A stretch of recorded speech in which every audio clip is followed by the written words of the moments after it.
بسم اللہ الرحمن الرحیم۔ دو چیزیں خاموش سے کرنے اہمیت انسان کی زندگی میں بے حد زیادہ ضروری ہے۔ یہ دو چیزیں ایسے ہیں جو اگر صبر اور تعمیل کے ساتھ خاموش سے کی جائے تو نہ صرف کامیابی حاصل ہو سکتی ہے بلکہ زندگی کے کئی مسائل بھی حل ہو سکتے ہیں۔ پہلی چیز ہے اپنے منصوبے اور ہدف کو خاموشی سے ترتیب دینا اور ان پر عمل کرنا۔ اکثر لوگ اپنے خواب اور منصوبے دوسروں کے ساتھ شیئر کرتے ہیں لیکن ہر شخص آپ کی کامیابی کا خواہش نہیں رکھتا۔ کچھ لوگ حسد یا منفی سوچ کی وجہ سے آپ کو حوصلہ شکنی کر سکتے ہیں جبکہ کچھ جان بوجھ کر رکاوٹ ڈالنے کی کوشش کریں گے۔ اگر آپ اپنے منصوبے خاموشی سے بنائیں اور عمل کریں تو آپ کے نہ صرف تنقید سے بچنے کا موقع ملے گا بلکہ آپ نے کام پر زیادہ توجہ بھی سکیں گے۔ یاد رکھیں کہ آپ کا اعمال خود بولتے ہیں۔ آپ کی کامیابی آپ کے لیے سب سے بڑا جواب ہوگی۔ دوسری چیز ہے اپنے دکھ اور مشکلات کو خاموشی سے برداشت کرنا۔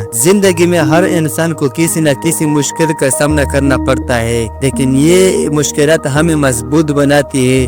اگر ہم اپنے مشکل کو لوگوں کے ساتھ بانٹنے لگے تو نہ صرف ہماری کمزوری ظاہر کرے گا بلکہ بعض لوگ ہماری مشکلات کو غلط فائدہ بھی اٹھا سکتے ہیں۔ اس کے برعکس اگر ہم خاموشی سے صبر کریں، اللہ سے مدد مانگے اور اپنے مشکلات کے حل پر توجہ دے تو وقت کے ساتھ ساتھ نہ صرف ہماری مشکلات کم ہو جائیں گی بلکہ ہمارے صبر ہمیں مزید مضبوط بنائے گا۔ خاموشی انسان کی ایک طاقت ہے۔ جب آپ بات کم کرتے ہیں اور عمل زیادہ تو لوگ آپ کے کام سے متاثر ہوتے ہیں اور آپ اپنے درد کو خاموشی سے سہتے ہیں تو یہ آپ کی خاصیت کورائی اور مضبوطی کا ظاہر کرتا ہے۔ اس لیے یہ کہاوت سچ ہے کہ دو چیزیں خاموشی سے کرو کامیابی ہو جائیں گی۔ ویڈیو دیکھنے کے لیے بہت شکریہ۔